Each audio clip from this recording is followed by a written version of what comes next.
sinon ce ne serait pas une vidéo.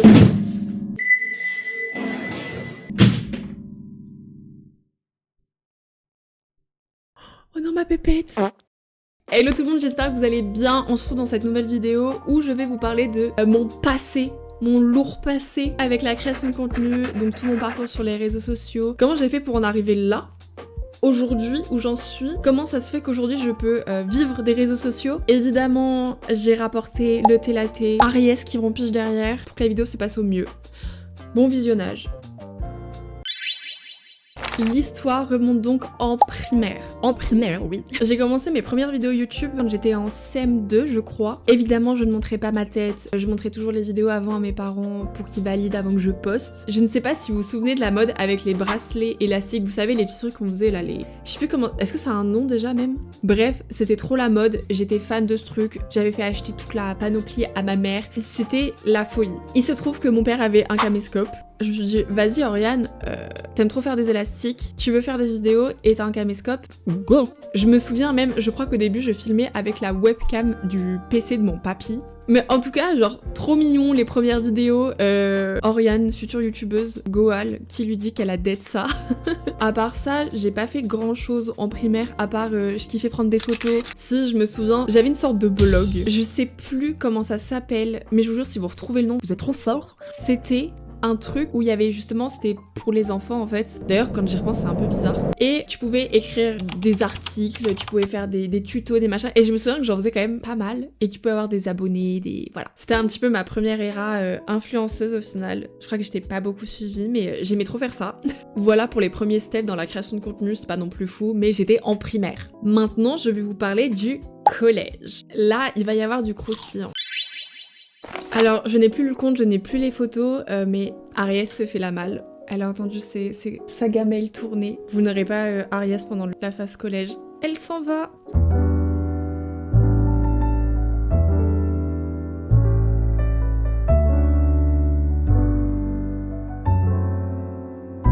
Triste, je vais mettre une petite image de chat, d'elle au pire. Je vais l'incruster au montage, c'est pas grave. Bref, le collège. J'avais un compte Instagram et je postais des photos. Il y avait pas ma tête dessus, je crois, ou alors très peu. Sachant que j'étais suivie par ma soeur, par mon frère et tout ça, qui ont 6 et 7 ans de plus que moi. C'était quand même un peu supervisé. Mes parents, même s'ils aimaient pas les réseaux, ils regardaient quand même un peu ce que je faisais. Et de toute façon, quand je mettais une photo ou quoi que ce soit, c'était avec la tablette de mon papy, qui était une vieille tablette, je sais plus trop quoi, et du coup, il avait toujours toutes les photos. Bref, voilà. Je sens que je mettais mon chat et tout dessus en mode Tumblr girl. Et il se trouve qu'en 5e, j'avais demandé une tablette à Noël. J'ai eu ma petite tablette Lenovo. J'étais trop contente. C'est un petit truc à la con, mais genre pour moi, c'était vraiment le saint graal. C'était ma liberté en fait. J'avais ma propre tablette, truc de fou. À partir de ce moment-là, je me crée un nouveau compte Instagram et je ne sais pas si vous vous rappelez, mais c'était un peu la mode des trolls et tout ça. J'étais trop fan de Troll Lauriane. Oh, je ne sais pas. Mais oui, qu'est-elle devenue? Lauriane, où es-tu? Bref, c'était vraiment the girl of Instagram. Elle avait genre plus de 100 000 abonnés et tout. Mais à l'époque, c'était un truc de fou. Bref, c'était vraiment la mode de l'humour avec les petites vidéos. Il y avait 4 photos, en gros, qui racontaient une histoire un peu drôle. Et vraiment, j'étais trop fan de ce truc. Et je me suis dit, bah vas-y, Oriane, tente, pourquoi pas, tu vois. Et je commence à poster un troll. Ça s'appelait des trolls avant. Un troll, 2 trolls, 3 trolls. Et genre plein de trucs comme ça. Et je vois que ça commence à monter, les gens commencent à m'apprécier. Voilà, je passe à 100, 200, 300, 1000 abonnets. Bref, ça augmente un peu. En parallèle, dans la même année, le 19 août 2015, je poste ma première vidéo YouTube où je vois ma tête, où c'est un petit sketch et où c'est un petit peu plus travailler. À ce moment-là, évidemment, mes parents sont ok, ils regardent, je fais le montage sur le PC de mon père, bref, tout est ok. Et toujours avec le vieux caméscope de mon père. Je me souviens même, à cette époque-là, j'avais un carnet que j'ai eu genre 2-3 ans en plus, où j'écrivais toutes mes vidéos YouTube. J'avais pas de notion là, j'avais rien pour marquer sur ma tablette. Vraiment, je faisais encore manuscrite. J'écrivais tout là-dedans, j'emmenais le carnet au collège, j'étais là en mode en étude. Ouais, je pourrais dire ça là, je fais telle vidéo, hop, changer de page, machin, je mettais le titre. Je me voyais vraiment Lena situation. Je fais mon petit compte Instagram, mes vidéos YouTube, je suis trop contente. Je crois que YouTube à l'époque, au tout début je postais pas beaucoup, après vraiment je postais une vidéo toutes les 2 semaines. Enfin j'étais vraiment... j'étais déter quoi. Plus ça va, plus mon compte Instagram augmente. Je crois que le pic que j'ai eu, c'était peut-être en 3e et j'avais 16 000 abonnés ou un truc dans le genre. C'était pas énorme, mais franchement à l'époque, pour moi c'était un truc de fou. Genre t'es là, sur Instagram, t'as 16 000 abonnés. Bref, j'étais trop contente. Grâce à ça, je réussissais à avoir des partenariats. J'envoyais des mails, j'étais en mode business girl. J'étais trop fière de montrer ça à mes parents en mode regardez, je pèse dans le game. Les marques, elles m'envoient des trucs et tout. Avec YouTube et Instagram, je sais pas, j'en ai dû faire 6-7. Et je trouve ça énorme par rapport à l'influence que j'avais avant, qui n'était pas énorme non plus. Mais genre trop bien, je pouvais expérimenter vraiment mes premiers débuts dans l'influence quoi. Toujours dans la même période du collège, alors je ne sais plus si c'est en 4e ou en 3e, mais on a eu une visite du coup dans le lycée où on devait tous aller les années d'après, vraiment le lycée où on était tous rattachés. On va faire la visite dans ce lycée et il se trouve, si tu te reconnais mais ça m'étonnerait que tu sois là, une fille qui était dans ce lycée là me reconnaît et vient me voir et me dit mais c'est toi qui fais je sais plus trop quoi, je sais plus si elle m'avait dit sur Instagram, sur YouTube, bref, c'est toi. Je crois que à l'époque je m'appelais Aurigolade je crois. Aurigolade. Ouais, c'était très recherché. Elle me demande si on peut prendre une photo. Moi, je suis là en mode ouais, genre pourquoi pas et tout. Elle avait pas l'air malveillante. Et je me dis ok, bon bah go. Et le soir même, c'était en 3e. Vous savez pourquoi c'était en 3e? Je crois que c'était en 3e parce qu'à cette période-là, je faisais de l'athlétisme avec une pote et une fille de l'athlétisme. Parce que vraiment, le monde est petit. C'est des villes et villages assez, genre tout le monde se connaît. Et elle a vu dans sa story la fille du coup qui m'a vue au lycée. Genre c'est elle, au rigolade, je sais plus quoi. Et c'était hyper, genre la tournure de phrase était ultra méchante et je l'ai de fou mal pris. À cette période-là, faut savoir que j'avais zéro confiance en moi. Vraiment, limite, je pleurais tous les soirs parce que je me trouvais horrible, parce que je me sentais pas à ma place. Le collège, j'avais une angoisse des fois d'y aller. Vraiment, c'était pas la bonne période. Et ma sœur qui était dans ce lycée-là, la connaissait. Genre quand je me dis que le monde est petit, vraiment voilà. Et elle lui fait un message comme ça où elle la démonte. Voilà. Elodie, si tu vois cette vidéo, cœur sur toi. J'ai jamais été aussi fière qu'on me défende. Je pense que ça a été le meilleur move sur le moment parce que je me sentais vraiment plus bactère. Je pense que ce truc a vraiment marqué un stop dans mon envie de continuer sur les réseaux. Je m'étais déjà pris pas mal de critiques sous mes photos. Je me suis déjà fait démonter sur Twitter parce que quelqu'un avait screen et avait mis sur son compte en mode je sais plus ce que c'était mais en mode ah ouais c'est ça maintenant c'est grave mais j'avais pas une très belle dentition, voilà mon humour bon c'est bon quoi, c'était pour plaire aux collégiens comme moi, ça m'a démonté. Je me suis dit stop, je suis là, j'ai même pas 15 ans, je me prends mes premiers haters dans la gueule alors que je suis pas de fou non plus connue, enfin vraiment c'était un petit truc. Aujourd'hui, je peux pas l'encaisser, j'ai pas envie de continuer, j'ai pas envie que ça re-arrive et que ça me refoute encore ultra mal. C'est terminé. Donc j'arrête Instagram, les trolls, tout ça, c'est terminé, c'est derrière moi. Je continue quand même YouTube et entre-temps, j'avais aussi découvert Musical.ly. Musical.ly, pour ceux qui ne savent pas, du coup, c'est l'ancien nom de TikTok avant que ce soit racheté. Je postais donc quelques vidéos comme ça, sans trop me prendre la tête. Et au moment où j'arrête tout le côté un peu humour sur mon compte Instagram, je me suis dit, vas-y, en vrai, pourquoi pas reprendre les Musical.ly que je fais et les mettre sur mon compte Instagram. Ce sera autre chose, c'est différent, c'est pas forcément ce que je voulais faire de base, mais ça me plaît et en vrai, pourquoi pas se lancer parce que je kiffe la création de contenu, je me cherchais encore un petit peu, je savais pas trop quoi faire et je me suis dit go, genre go girl.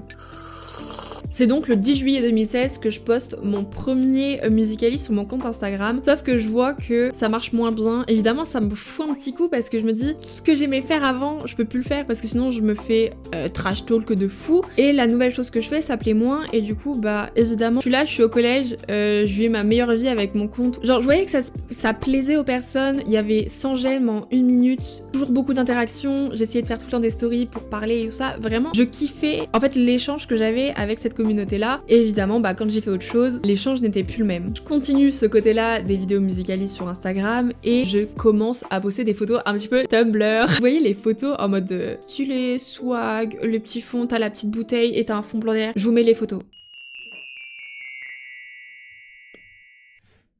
Voilà. À cette période-là, du coup, j'avais YouTube et Instagram et ça m'arrivait de faire de temps en temps quelques partenariats. Même que quand j'ai commencé un peu les photos Tumblr et tout là, je crois que j'avais quasiment arrêté en fait les vidéos Musical.ly dessus. Je postais plus rien par rapport à ça et j'en faisais même quasiment plus sur mon compte Musical.ly même. Bref, YouTube, je suis contente, ça marche de temps en temps. Je crois que quand j'ai arrêté, j'avais 4000 abonnés. Je faisais toujours mes petits sketchs, voilà, ça je me prenais pas de haine spécifiquement dessus. En vrai, je kiffais ma vie, voilà, tout se passait bien. Nous arrivons donc au lycée. Début 2018, pendant mon année de seconde, je décide de fermer mon compte Instagram qui avait, donc comme je disais, environ 16 000 abonnés. Parce que je tourne en rond, je sais plus quoi faire. Il y a plus autant d'interaction. J'ai l'impression en fait de plus mériter ce compte-là et je me dis vas-y, avant je pouvais taper des 1000 j'aime, maintenant il y a genre 200-300, ça veut dire que toutes les personnes qui me suivent n'aiment plus ce que je fais, donc ça sert à rien, ferme le compte. J'ouvre donc mon compte actuel qui est Oriane, Ori4NE. Précisément. Je poste donc désormais des photos 100% normales. Je suis au lycée, je peux plus me permettre d'être cringe. Même si bon. Voilà quoi, ce côté-là ne m'a pas beaucoup quitté. Je poste donc mes photos normales. Tout se passe bien sur Instagram. C'est du contenu chill, si on peut dire ça comme ça. Et pareil, en seconde, j'ai repris un peu Musical.ly. Je postais un peu plus de petits sketchs, entre guillemets, de l'acting, mais sans plus. Juste vraiment, voilà, c'était marrant de temps en temps. Voilà. Nous arrivons à la période de la première, donc 2018-2019. Je décide de faire une première L, sauf que dans mon lycée où je suis actuellement, il n'y a pas. Vraiment, c'est que des bacs techno et tout, et la littérature, que chi. Je change donc de lycée, tant bien que mal, parce que c'était pas sûr que je sois prise. Et cette année-là, je continue un peu les vidéos YouTube, même si c'est beaucoup moins qu'avant. Je continue sur Musical.ly, qui est d'ailleurs devenu TikTok l'été 2018, si je me trompe pas, sans non plus trop tryhard. Voilà, je continue ma petite vie, mais là, je suis pas en mode faut que je crée du contenu, vous voyez. À cette période-là, sur TikTok, je crois que je devais être vers les 2000 abonnés ou un truc dans le genre. C'était encore petit entre guillemets et je faisais à peu près 200-300 vues par vidéo. J'aime bien rappeler les statistiques quand même pour comparer avec ce que je fais plus tard et voilà. C'est que à partir de 2019, donc pendant ma première L, que je décide de faire un peu plus d'acting et un peu plus de contenu. C'était pas encore trop la hype, la mode par rapport à ça. Moi, je regardais beaucoup Clémence, alors je vais le dire ultra mal, je suis désolée, Clémence Van.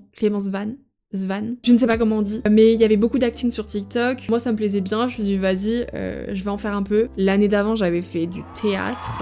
Je reprends des petits extraits de films, de séries, de machin qu'il y a déjà sur TikTok. Je fais mes petites vidéos tranquilles dans mon coin et tout se passe bien. Et il se trouve que au milieu de ma première L, donc on devait être genre en février-mars, tout se passait bien. J'avais genre 15 de moyenne et tout. Mais je me dis, en fait, ça me plaît pas. Je m'étais fait une idée de la L, et plus les mois avançaient, et plus au final je me suis dit, mais frère, qu'est-ce que je fous là? Donc je me dis, c'est absolument pas ce que je veux faire, et je retourne sur le choix que je voulais faire en troisième, enfin genre que je m'étais dit que j'allais faire, et je vais en STMG. Frère, qu'est-ce que je vais foutre en L alors que je préfère faire marketing, commerce, communication, enfin bref. Sauf qu'il se trouve que la STMG, il n'y a pas cette filière dans le lycée où je suis. Je dois rechanger de lycée car la STMG se fait dans mon ancien lycée et pas dans celui où je suis. On a essayé de faire des démarches pour que je puisse rentrer dans une classe en cours d'année. Il s'est passé plein de choses, j'ai pas pu le faire pour plusieurs raisons. Je demande, pour l'année d'après, de rentrer dans une classe de STMG dans mon ancien lycée. Il n'y a pas de place. Comment ça, il y a pas de place? Le truc, c'est que en fait, ils privilégiaient, ce qui est normal évidemment, les personnes qui montaient, donc qui étaient en seconde, et pas celles qui refaisaient une année de première. Donc là, je suis vraiment douillée. C'est soit je vais dans un lycée privé dont je n'ai aucune envie d'aller, soit je vais au CNED. Le CNED, c'est quoi? Ce sont des cours qui sont en ligne, donc en fait je fais ma première SMG chez moi. Dans un sens, je me dis YOLO, moi ça me va super, je suis ultra, comment on peut dire, je suis pas associable, non parce que je suis sociable en vrai. J'aime rester chez moi et loin des gens. Ça me va très bien si je suis enfermée dans ma chambre, loin de la population. Voilà. Cette année-là de première va vraiment marquer mon évolution sur TikTok en fait. Pendant cette période de CNED, je poste beaucoup de TikTok, donc je crois que je suis à 2-3 à chaque fois par jour. J'adore faire ça, vraiment c'est trop ma vie, TikTok, j'aime trop créer du contenu dessus, c'est ma nouvelle passion, littéralement. J'ai arrêté YouTube dans cette même période, surtout que j'ai de la chance de pas avoir de haters, de haine, et c'est ce qui me faisait extrêmement peur au début, de reprendre un peu de refaire des vidéos en fait, à fond. Et tout se passe bien, genre vraiment, todo bene, énorme. Au milieu de mon année de CNED, donc fin décembre 2019, je décide de poster une sorte de série. Comme on peut voir actuellement, je vous mets des tiktokeuses d'ailleurs qui en font encore... Enfin, des tiktokeuses. J'aime pas ce terme. Je vous mets des créatrices de contenu qui font du coup ce format-là, qui font beaucoup de séries. En fait, je décide juste de poster une vidéo simple qui raconte une petite histoire que j'ai fait vraiment... Je crois que je l'ai tournée en 20 minutes le truc. Cette vidéo-là fait énormément de vues, énormément de commentaires. Genre, elle plaît de fou. Elle a tellement bien marché que des personnes me demandent la suite. Moi, j'étais là en mode, mais y a pas de suite. C'est juste une petite vidéo comme ça que je l'ai faite, je comprends pas. Évidemment, je fais une suite et les vidéos marchent super bien. J'étais un peu choc barre de BZ. Je crois que c'était vraiment les premières fois où je faisais autant de vues sur quelque chose que je créais pour de vrai de A à Z et voilà quoi, qui sortait de ma petite tête. C'est mon premier buzz entre guillemets. J'aime trop faire des séries donc j'en fais de temps en temps, bon pas très souvent mais j'essaye d'en faire de temps en temps, de créer des petites histoires et je continue l'acting à côté. Vous connaissez la suite, le Covid. Le Covid, là, pareil. Qu'est-ce que ça change pour moi? Pas grand-chose. Vraiment, littéralement, pas grand-chose, puisque littéralement, j'étais confinée moi-même chez moi. Si je vous ai pas dit, mais j'avais réussi à avoir 2-3 cours dans le lycée en présentiel, des matières importantes, parce que c'était vraiment trop chiant sur le CNED. Vraiment, je ne comprenais rien. Bref. Donc, comme je vous le disais, pour moi, ça change pas grand-chose, sauf que pour TikTok explose. Tout le monde l'utilise, les trends. Et il y en a toutes les 5 minutes qui arrivent et ça devient vraiment the réseau. Je continue de faire mes vidéos, les vues augmentent, je suis trop contente, le contenu que je fais plaît. Je crois d'ailleurs que j'ai eu les 10 000 abonnés avec la série que je faisais avant là. Je crois que j'ai eu les 10K hein, ce décembre-là, décembre 2019. Slay. Plus ça va, plus les abonnés augmentent, plus les vues augmentent, je suis contente. Je commence à avoir ma petite communauté, je suis trop fière de moi. Pompez l'up. Entre temps, je refais quelques séries, tout se passe bien et je crois que à la période Covid, en avril, j'avais à peu près 45 000 abonnés sur TikTok. Donc c'était déjà pas mal en vrai. Pour moi, c'était un truc de fou et ça l'est toujours. Incroyable. Je pense que vous avez peut-être connu, même quasiment sûr, si vous étiez là sur TikTok à cette période-là, c'est obligé, vous avez connu la Hype House ou la French House. Nous sommes le 26 mai 2020 et je décide de créer une house, Mais version pauvre. et elle va s'appeler la Pasta House. En postant cette vidéo, je ne m'attendais absolument pas à tout l'engouement qu'elle va générer, qu'elle va procurer, qu'elle va créer, je ne sais pas comment le dire, mais genre truc de fou. Dans cette vidéo, du coup, j'ai expliqué le concept et ce que j'attendais un petit peu de cette house. Elle a fait 1 million de vues. Jusque-là, en vrai, ça va parce qu'aujourd'hui, il y a beaucoup de vidéos qui font des millions de vues. Mais il y a quasiment 4000 commentaires. Des personnes de la French House, justement, qui commentent.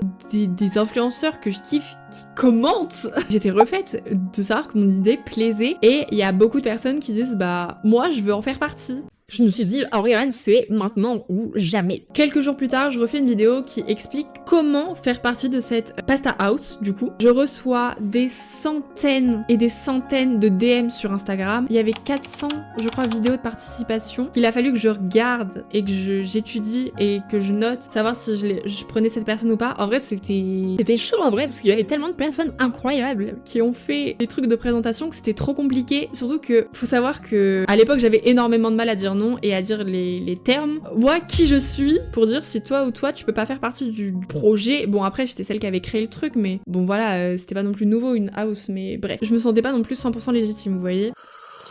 Mais le projet plaît, cette house, au fil du mois, parce que du coup ça a quand même duré quelques temps, me fait atteindre aux 100 000 abonnés, truc de fou. On avait fait tout un planning avec les personnes de la house, on était une vingtaine où on avait chacun notre univers, et on postait tous les jours sur ce compte-là, d'ailleurs qui est encore disponible sur TikTok.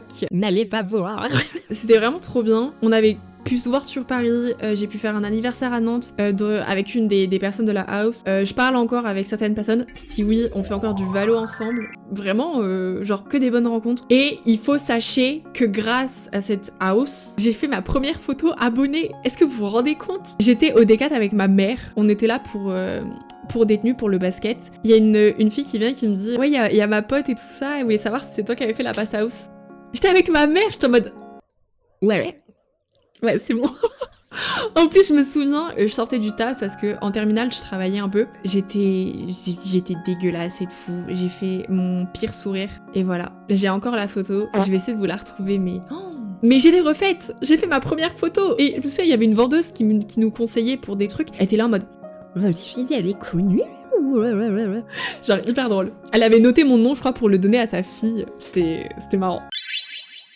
Donc comme je disais, la période terminale, ça continue. J'ai pu reprendre du coup une année dans le lycée où je devais être de base et bon ça se passe bien, genre tranquille. J'ai les 100 000 abonnés, liés à la Pasta House, je continue à poster un peu de temps en temps mes séries. J'ai eu mon moment Potterhead, je ne sais pas si vous vous souvenez de cette période sur TikTok où c'était crazy. Je prenais mon petit fond vert, je faisais mes meilleures vidéos avec les persos en fait de Harry Potter. Je crois que j'avais fait 1 500 000 vues dessus.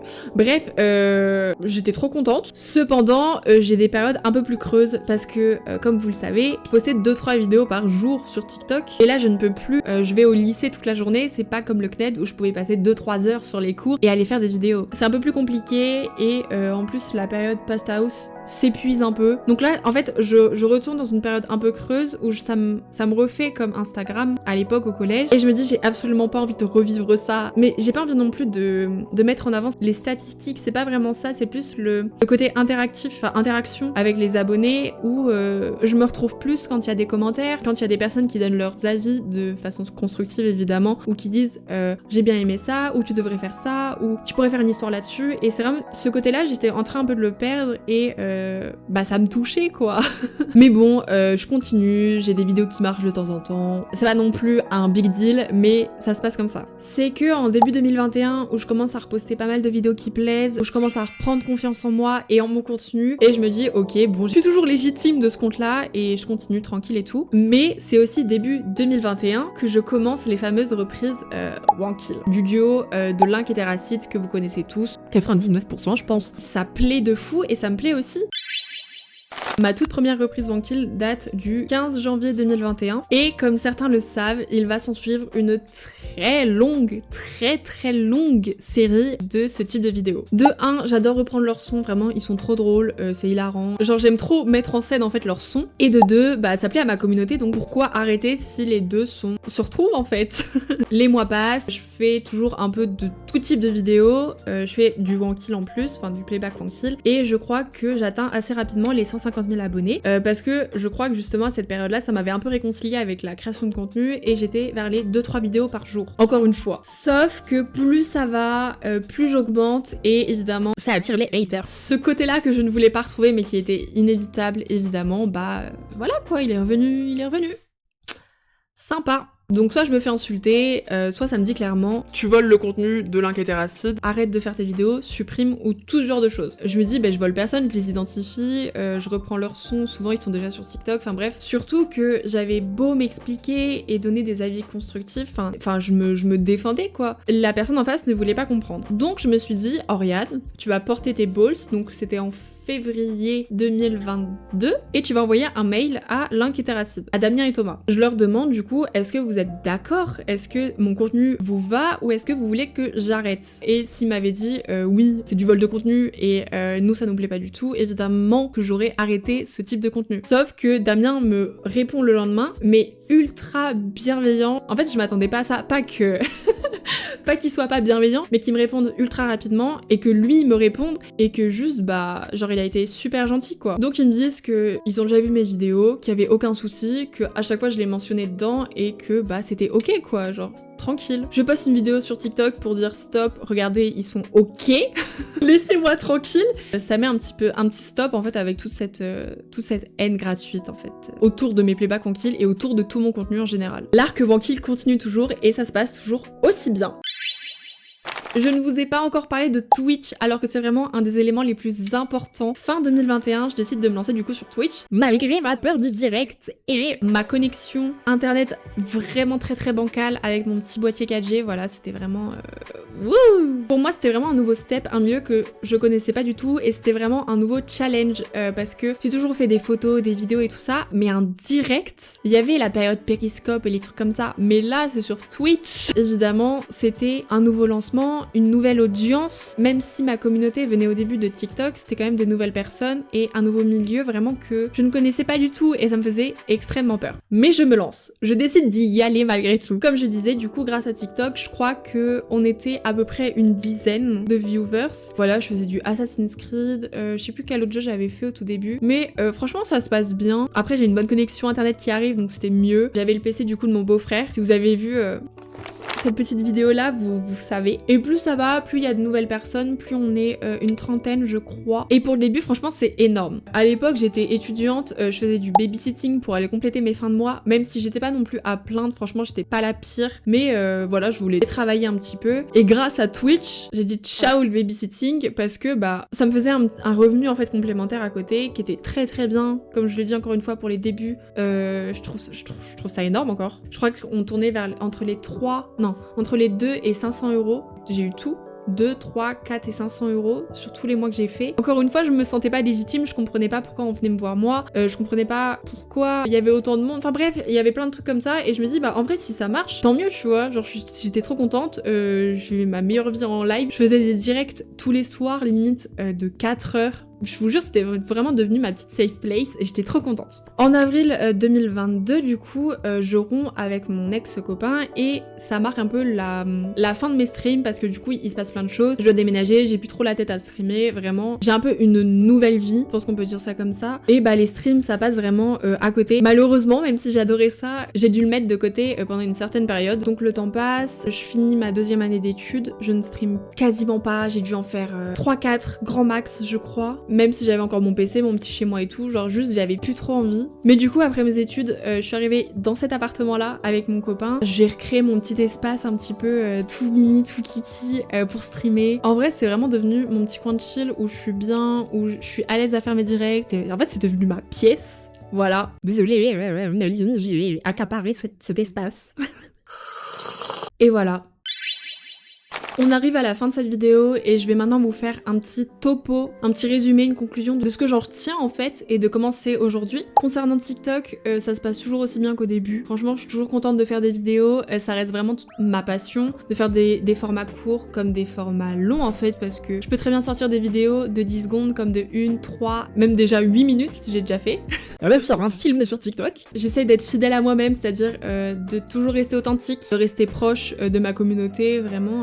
On est bientôt 200 000 et si vous m'aviez dit ça à l'époque, je ne l'aurais jamais cru, vraiment. Si on dit ça à la mini Oriane en primaire là qui faisait ses petits élastiques sur YouTube, je pense que juste elle aurait rigolé quoi, genre crazy. Je pense que des fois je réalise pas assez la chance que j'ai d'avoir une aussi forte communauté parce que en tout on est 230 000 mais je sais pas comment dire, oh, ça me rend émotive. La meuf chiale, trop bizarre c'est. Mais juste en fait je pense que je me rends pas assez compte de la chance que j'ai aujourd'hui de pouvoir en vivre, de pouvoir être aussi proche de vous, que ce soit sur Twitch ou j'essaye sur TikTok, Instagram. Genre vraiment des fois j'en reviens pas et c'est juste énorme et c'est une giga chance que j'ai et je suis trop contente. Ensuite YouTube, même si toutes mes vidéos sont en privé, je suis très contente de les avoir faites. Vraiment, je kiffais faire ça, j'avais mon petit carnet, c'était une organisation. Ça m'a appris à un peu tourner les vidéos, à m'organiser, à faire des montages. J'avais carrément acheté un ordinateur à 700 balles quand même.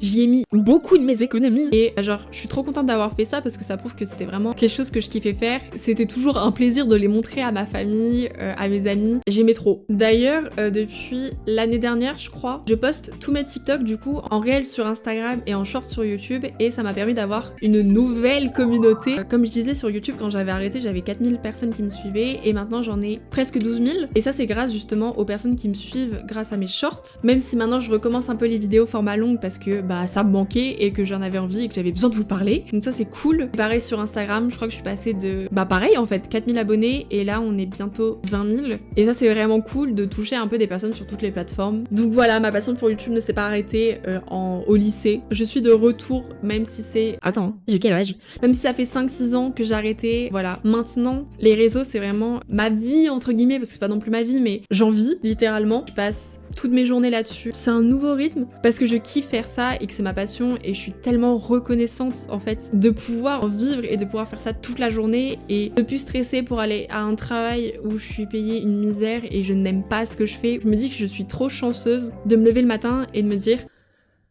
ça va être une belle journée, je vais faire ce que j'aime. Bref, tout ça pour dire que je ne date pas d'hier en termes de création de contenu. Ça a toujours été ma passion, ça a toujours été quelque chose qui a fait partie de ma vie et qui fera toujours partie de ma vie. Comme quoi, il faut pas lâcher ses passions, accrochez-vous à vos rêves, la team, et envoyez chier tous les rageux, littéralement. Des bisous, la team, et à la prochaine pour de nouvelles vidéos.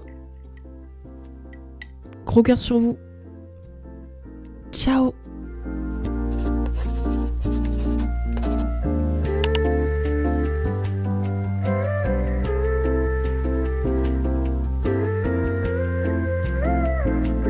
Bye.